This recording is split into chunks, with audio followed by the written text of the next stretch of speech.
Modi government जो है भारतीय संविधान को नकार रही है, भारतीय संविधान को तोड़ने की और उसको बदलने की कोशिश कर रही है। भारतीय जनता पार्टी बुरी तरीके से हारेगी और हार के डर की वजह से इस तरीके के शिगुफा को लेकर आई है। वो पैसे की बचत अगर इस देश के प्रधानमंत्री को होता तो 8,000 करोड़ रुपए का एक विमान अपने लिए नहीं खरीदते, दो विमान खरीद रखा है। अभी हम मौजूद है कांग्रेस के प्रदेश कार्यालय लखनऊ में और हमसे बात करने के लिए यूपी कांग्रेस के संगठन सचिव अनिल यादव जी हैं। Sir, one nation one election को लेकर सरकार ने कमेटी गठित कर दी है और उस कमेटी का जो अध्यक्ष है वो रामनाथ कोविंद जी को बनाया गया है, तो कांग्रेस का क्या स्टैंड है वन नेशन वन इलेक्शन को लेकर? देखिए, हमारा संविधान जो है वो इस देश को एक संघीय ढांचे के तौर पे दिखता है। यहाँ बहुत सारे अधिकार राज्यों के पास हैं, बहुत सारे अधिकार जो है वो सेंट्रल के पास हैं। तो बेसिकली मोदी गवर्नमेंट जो है भारतीय संविधान को नकार रही है, भारतीय संविधान को तोड़ने की और उसको बदलने की कोशिश कर रही है। और जो 5 राज्यों के चुनाव हैं, इन 5 राज्यों में भारतीय जनता पार्टी बुरी तरीके से हारेगी और हार के डर की वजह से इस तरीके के शिगुफा को लेकर आई है कि वन नेशन वन इलेक्शन। जबकि इस देश के संविधान के, इस देश के मूल्यों में जो है वो हमेशा बात होती रही है कि अनेकता में एकता। बहुत सारी तकनीकी खामियां आएंगी अगर इस तरीके का कोई कदम उठाया जाएगा, लेकिन इसके खिलाफ विपक्ष लामबंद होकर सड़कों पर लड़ेगा, सदन में लड़ेगा। बीजेपी जो तर्क दे रही है इसके पीछे कह रही है कि इससे डेवलपमेंट आएगा देश में और जो एक साथ अगर चुनाव होंगे लोकसभा और विधानसभा के तो पैसों की भी बचत होगी। देखो, पैसे की बचत अगर इस देश के प्रधानमंत्री को होता तो 8,000 करोड़ रुपए का एक विमान अपने लिए नहीं खरीदते, दो विमान खरीद रखा है। अगर पैसों की चिंता होती तो इस मुल्क की संपत्तियों को नहीं बेचती, रेल बेच दी, भेल बेच दिया। तमाम सरकारी संस्थान जो कांग्रेस के गवर्नमेंट में बना था उन सारी संस्थानों को ये सरकार बेच रही। तो इस सरकार को इस देश की चिंता नहीं है, इस सरकार को सिर्फ चिंता है अपने संघीय एजेंडे को लागू कराने के लिए और कुछ चंद उद्योगपति हैं उनको फ़ायदा पहुंचाने के लिए। अगर इतना ही सरकार को इस देश की चिंता होती तो देश की संपत्ति को अडानी अंबानी के हाथों गिरवे नहीं रखते।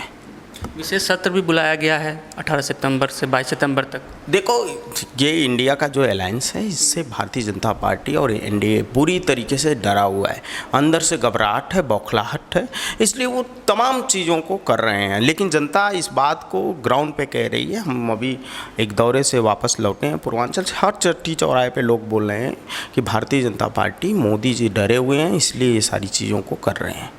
पूर्वांचल के अभी अपने बात की घोषी में तो पूरा मंत्रिमंडल वहाँ पहुँचा हुआ है चुनाव प्रचार के लिए। देखो, पूरे मंत्रिमंडल पूरे लोग लगे हुए हैं, जगह जगह जा रहे हैं, जनता मुंह पे जवाब दे रही है। आपने एक वीडियो देखा होगा कि ब्रजेश पाठक जी एक चाय की दुकान पे बैठ के चाय पी रहे हैं और चाय पीकर जैसे ही वो जाते हैं, पत्रकार, एक आपकी तरह पत्रकार पहुँचते हैं और उनसे पूछते हैं, पत्रकार मना कर देता है, भाई हम लोग इस बार जो है भारतीय जनता पार्टी को वोट नहीं देंगे।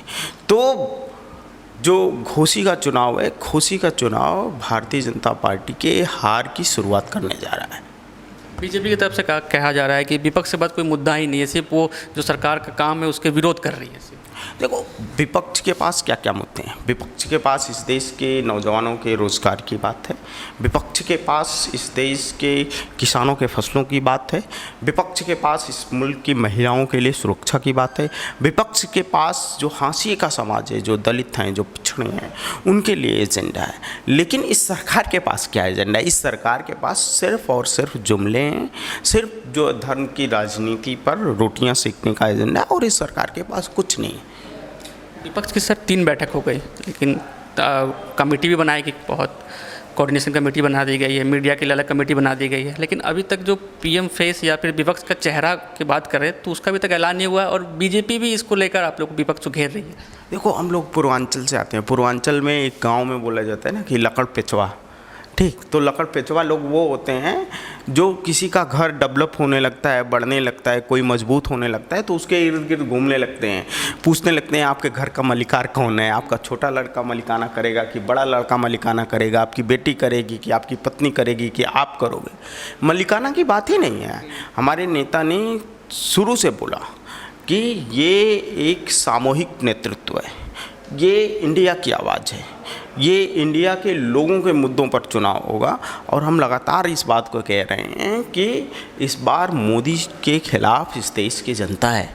जो लोग चेहरा पूछ रहे हैं कि चेहरा किसका है, इस देश के किसानों का चेहरा है इस चुनाव में, इस देश के नौजवानों का चेहरा है, इस देश के महिलाओं का चेहरा है, इस देश के बेटियों का चेहरा है, जिनको पार्लियामेंट के सामने घसीटा गया है। तो ये सरकार जाने वाली है और ये तमाम वन नेशन से लेके विशेष सत्र तक जो भी करना है, जो भी नाटक नौटंकी करनी है, ये सरकार कर ले। लेकिन इसकी विदाई तय है 2024 में। इनकी हार की पटकथा विपक्ष ने लिख दी है, हम सारे लोगों ने मिलकर लिख दी है। इनको जाना है, बोरिया बिस्तरा गोल करना है, लेकिन झोला उठा के जाएंगे नहीं, झोला की चेकिंग होगी इनकी। तो ये मान के चले कि Congress one nation one election के विरोध में।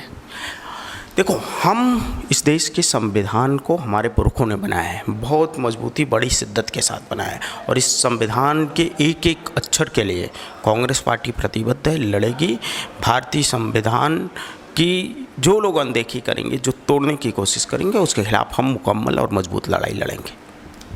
तो अभी आपने अनिल यादव को सुना, इन्होंने तमाम सवालों के जवाब दिए और इसके साथ साथ वन नेशन वन इलेक्शन को लेकर भी कांग्रेस का क्या स्टैंड है उसको इन्होंने क्लियर किया। कैमरा पर्सन मोनू के साथ मैं अजित राय, RNI न्यूज़, लखनऊ।